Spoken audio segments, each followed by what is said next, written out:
Section 1. You will hear a survey company representative ringing a person to obtain some information. First, you have some time to look at questions 1 to 5.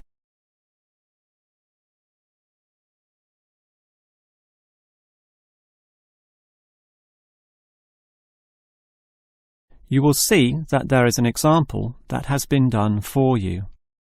On this occasion only, the conversation relating to this will be played first. Hello? Hello? Who is this? Hello, I'm a representative of the Tally-Ho Survey Company, and I'd like to ask you a few questions regarding exercise. Ah, that's an interesting subject. The representative will ask questions about exercise, so exercise has been written in the space. Now we shall begin. You should answer the questions as you listen, because you will not hear the recording a second time. Now listen carefully and answer questions 1 to 5.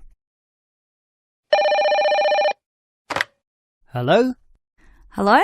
Who is this? Hello, I'm a representative of the Tally-Ho Survey Company, and I'd like to ask you a few questions regarding exercise. Ah, that's an interesting subject. Yes, we think so too. But I'm afraid I'm a bit busy at the moment. Don't worry, this will only take about 4 minutes at the most. It's 10:25 now, so it will all be over by 10:30. Well, all right, if it's that short. It will be. So, one of the first things I need to know is where you are.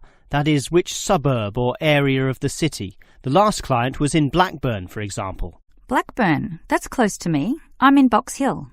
Another eastern suburb, then. I have a friend in Box Hill, too. Interesting place. Now, I need your approximate age for this survey.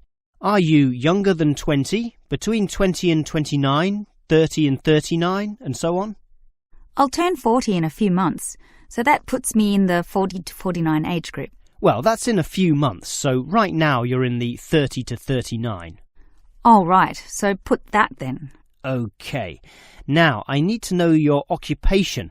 The last caller was a housewife, for example. The one before that, a teacher.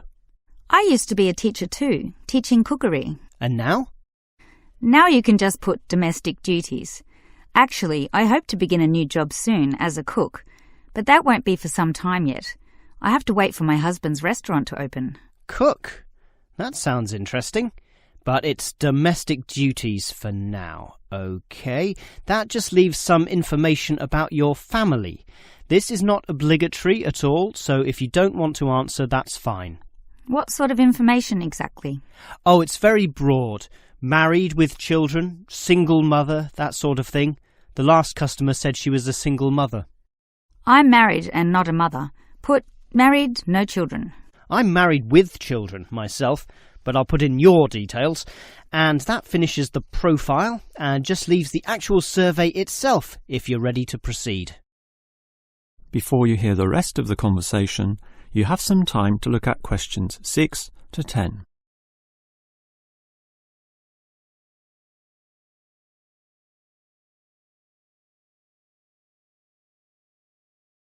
Now listen and answer questions 6 to 10. All right, let's begin the survey now about your exercise habits. I'm afraid I don't exercise much at all. Well, the main question is in what form you take your exercise, however little that may be. For example, in just cleaning. Do you clean the house? My husband does the cleaning, actually, but I walk to the supermarket and shops very often, up to 4 times a week. I'll put that then, unless there's something else? Nothing else, really. But I diet. I'm very strict about what I eat. Oh, and I do yoga, although that's not very energetic. More a form of relaxation and to tighten my muscles. They're both important, of course. But what about sport? Do you undertake any sporting activities? This could be very infrequent. In the past, for example. My husband plays basketball at the local school, and I sometimes watch. When he was younger, he was in a basketball team, but I never participated. Have you done anything at all? I used to hike in a nearby national park. Well, that's a definite physical activity, so I'll put that, but not basketball. All right, that just leaves future exercise intentions. Do you plan or expect to do, at some stage, any form of exercise? I once dreamt of doing modern dance, but that's never going to happen. Realistically, I'm thinking about going swimming at the local aquatic centre. Although my husband thinks we should just jog. I can't see myself doing that though. Too tiring. I can understand. I used to jog too, and it really makes you sweat. I'd say swimming's a much better option. But I'll be starting this job as a cook in my husband's restaurant. I imagine I'll be very tired doing all those late shifts. But if I have any energy left over, I might go to the aquatic centre to release some stress. All right, well, that's the end of the survey. Thank you very much for your time. That is the end of section 1. You now have half a minute to check your answers.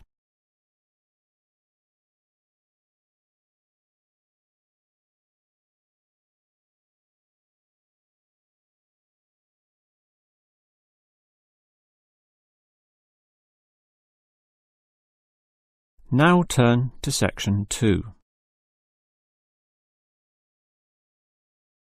Section 2. You will hear the director of a language centre library explaining about its facilities to some new students. First, you have some time to look at questions 11 to 16.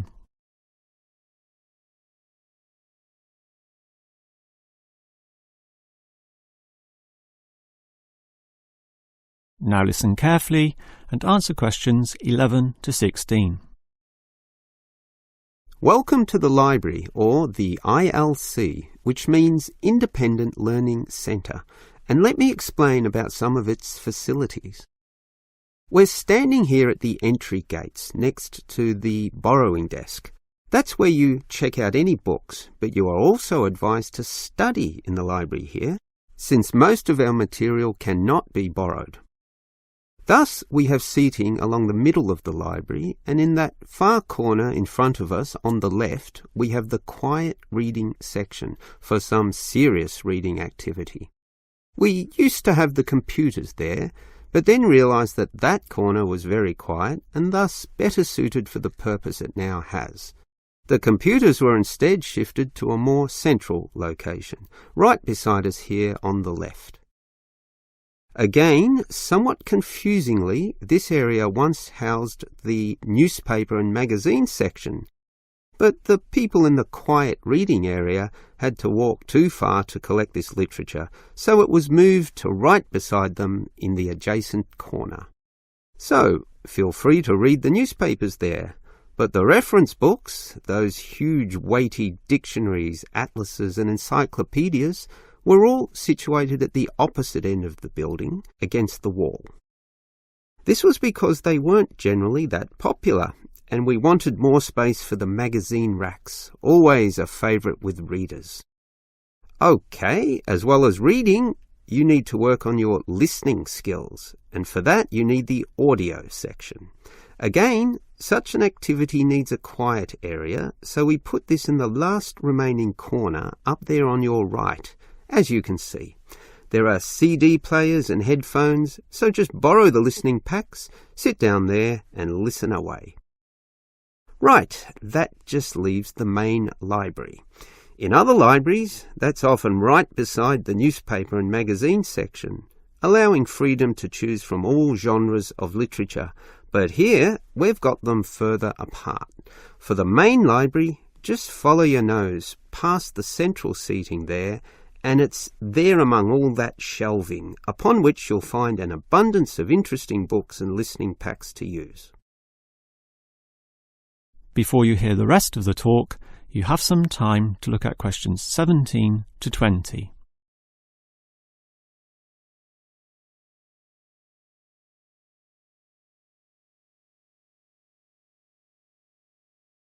Now listen and answer questions 17 to 20. Now, I'd like to tell you a bit more about an excellent service offered in the ILC here that we call the Special Sessions. What can you do in them? For a start, many of you need practice in speaking English, and for that we hold a special discussion session, led by a teacher. That can be noisy. In fact, we hope that it is noisy, since that would mean many people are talking. It's in the central seating area, and it used to be from 10:30 to 1:30, but we found that the noise was disturbing the regular ILC patrons, so we shortened and moved this discussion to the morning 9 a.m. time slot, when fewer people are in the centre.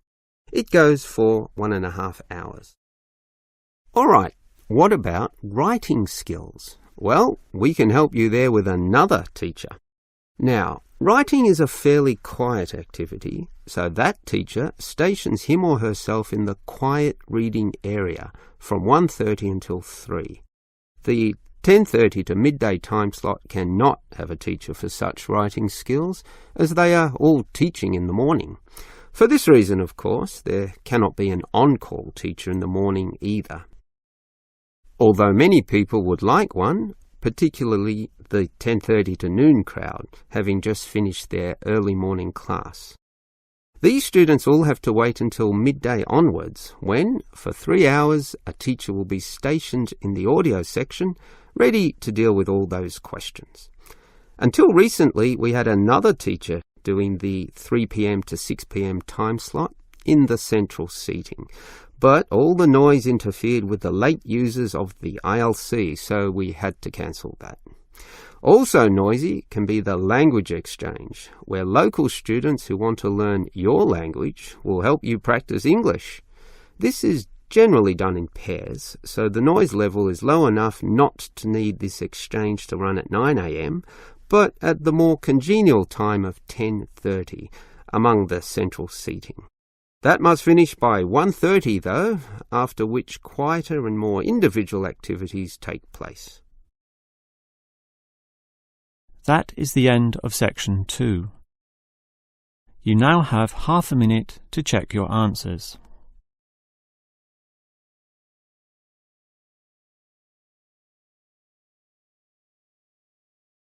Now turn to section 3.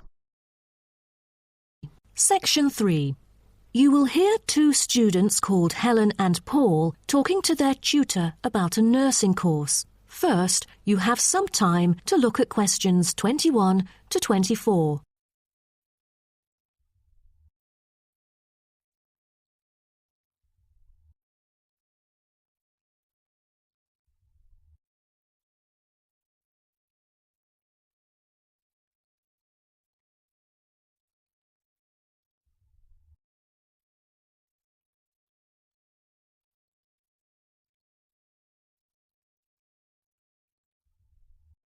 Now, listen carefully and answer questions 21 to 24.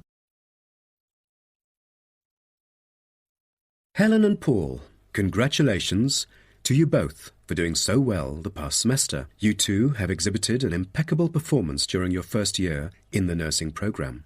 I'd like to get some feedback from the two of you to better improve the program and to provide guidance for our prospective students. I'd like to start with you, Helen. So, first of all, which aspect of the program impressed you? Well, to be honest, when I was enrolled into the course, I was expecting a group of classmates my age. But as I stepped into the classroom for the first time, I was surprised by the diversity. Most were in their 20s, but there were also those in their 30s or even 40s.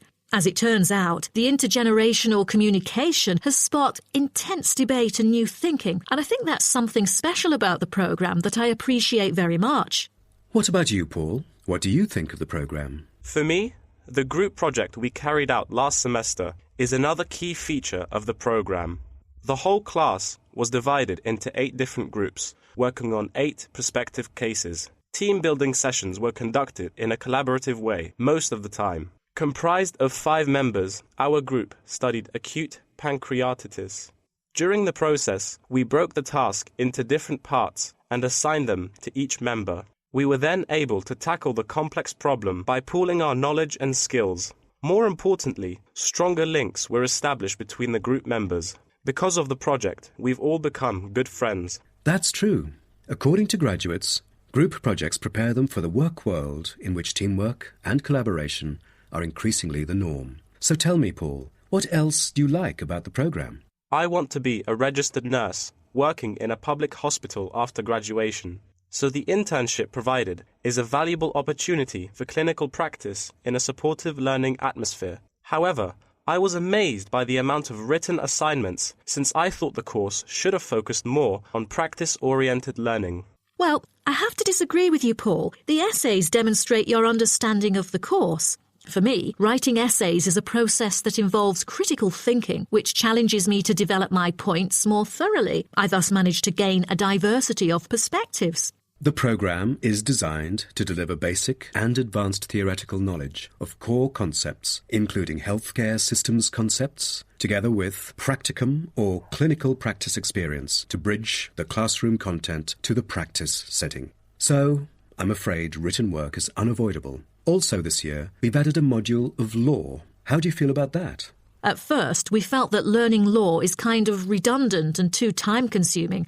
After a few sessions, we realised that it is necessary in dealing with future medical disputes. Before you hear the rest of the talk, you have some time to look at questions 25 to 30.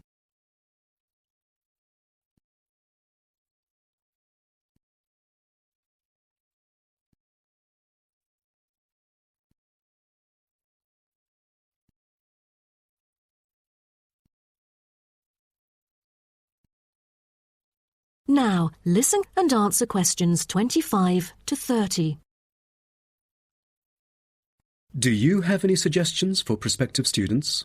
What bothers me most is handing in essays on time. I almost missed the deadline once because there were 3 essays due within the same week, so rationalizing your time is critical. Well, that's true. The lectures deliver so much useful information. I have poor memory, so I kept making notes and revisiting them on a regular basis. To my surprise, at the end of the semester, I have learnt the key concepts by heart. How was the research? I heard that it was quite challenging. How did you manage to overcome the difficulties? That's true. The majority of us had no clue how to carry out the research at first. Fortunately, when I was digging up reference materials at the library, I sought help from the librarian. She taught me about finding the appropriate resources and choosing the proper research methods. Have you checked out the online forum? Yes, it has become a habit for me to visit the forum regularly. In a sense, it extends classroom learning. It is where the students post academic problems that they come across and get support from the faculty members. Some of my classmates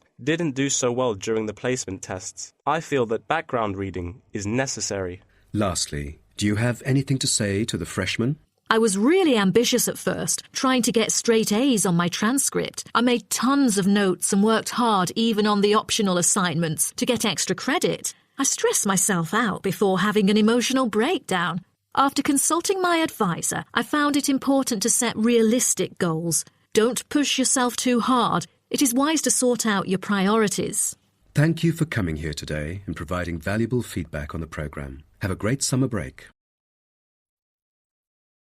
That is the end of section 3. You now have half a minute to check your answers.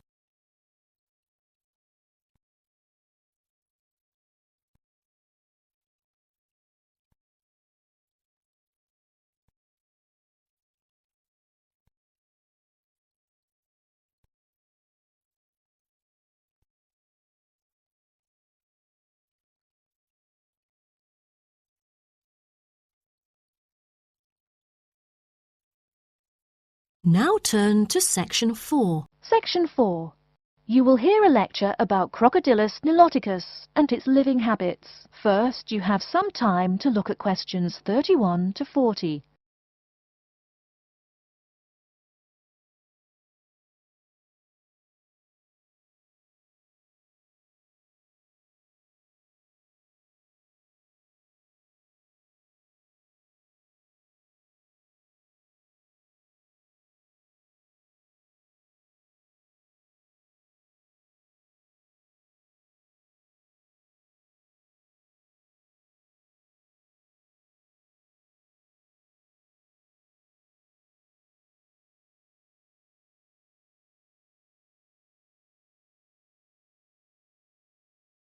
Now listen carefully and answer questions 31 to 40. Good morning. Today we will continue our study of Crocodylus niloticus by talking about its living habits. We've already discussed the evolutionary attributes that set it apart from its crocodile relatives. Does everyone remember that? Yes, it has an extremely narrow snout and 3 or 4 rows of protective scales on its back, as compared to 2 rows on other members of the Crocodylus genus. Let's take a look at how these carnivorous man-eaters live, where they live, and finally, whether they really deserve their vicious reputation. To start, I'd like to address a great question posed to me by a student during yesterday's office hours. We talked about the distribution of crocodiles in Africa and saw that they are highly concentrated in the south and west of the continent. This student noticed that on the map displaying the distribution of crocodiles across Africa, there were no crocodiles in the northern region, and found no mention in the literature of the existence of crocodiles in the north of Africa. Why might there be no crocodiles in North Africa? Let's save this question for later in the lecture. To find out more about the social habits of the African crocodile, one researcher named Tara Shine of the University of Ulster in Northern Ireland conducted a survey of the wetlands in Mauritania and received reports of 46 crocodiles living in one group, or float as we say when referring to crocodiles, though the usual number is a little less than half of that. In general, crocodiles are more highly concentrated in wet subtropical environments near bodies of water and rich vegetation. While South American crocodiles thrive in cool rainforests, the African crocodile is more equipped for heat. Though they can survive at the hot temperatures found in some deserts, they are not equipped to handle dry climates and thus cannot survive in places like the Sahara Desert of North Africa. As cold-blooded animals, crocodiles' core temperatures fluctuate from their average of 38 degrees Celsius as external conditions change. Thus, they need to avoid extreme temperatures. Others live an underwater life, keeping a body temperature close to that of the water. As their own unique method of regulating their body temperatures, some African crocodiles have made dens by digging holes in the ground to provide themselves with a cool, dark place to retreat from the hot African sun. Speaking of the hot African sun, let's go back to the question asked at the beginning of the lecture. We know that there used to be crocodiles in northern Africa, yet today there are none. What are some possible explanations for this? Some students have suggested that the African crocodile has evolved from a desert creature into a wetland creature, thus causing them to migrate south for more appropriate conditions. Others presume that the crocodile was hunted out of northern Africa by a fiercer predator. While these are intelligent guesses, the real story is a little bit different. The key to this migration is that the Sahara Desert did not always cover the north of Africa.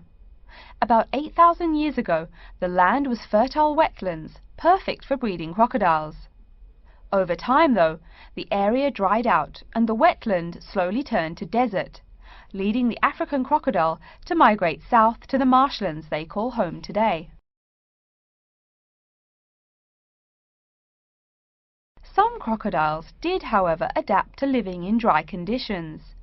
In Mauritania, some crocodiles have learned to survive in an area where they can go up to 8 months with no water, by spending the driest of times in what's called a torpor, or short period of hibernation. To utilize every bit of rainfall, these desert crocodiles dig underground caves that collect runoff, thus staying cool and hydrated. During the mating period in November and December, males attract females to their viciously protected territory through a number of behaviors that range from snapping their jaws all the way to sending infrasonic pulses through the water. Afterwards, the female digs a hole up to 60 centimeters in depth to store the eggs for an 80-day incubation period. The female protects these eggs during the period, and sometimes even helps crack the eggs with her snout at the end. These teeth-gnashing carnivores are softer than we think. Although these vicious creatures have attacked humans on a few occasions, the residents are not afraid of them. In fact, they show a great deal of reverence towards these wondrous creatures. Some say that crocodiles bring water to their habitat, so if they leave, they will bring the water with them. Obviously this is not true, but it demonstrates the admiration the inhabiting people have for crocodiles. Generally, crocodiles do not predate on humans. They attack when humans populate the crocodile's habitat, instilling fear and uneasiness in the crocs. Like any other species, crocodiles are known to attack when feeling fear. There's still a lot more to be discovered about the African crocodile. Researchers want to know more about the population size, how many crocodiles inhabit Africa in all, how they form separate floats, etc. There is still also much to learn about migration patterns and relations to other populations of crocodiles now found in other parts of the world.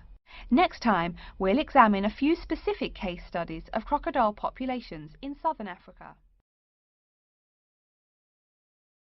That is the end of section 4. You now have half a minute to check your answers.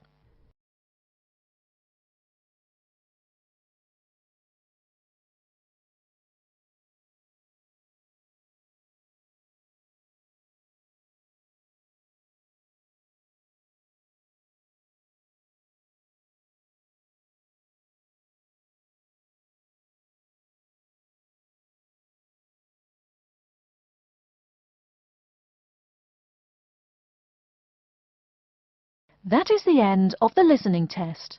In the Ielts test, you will now have 10 minutes to transfer your answers to an answer sheet.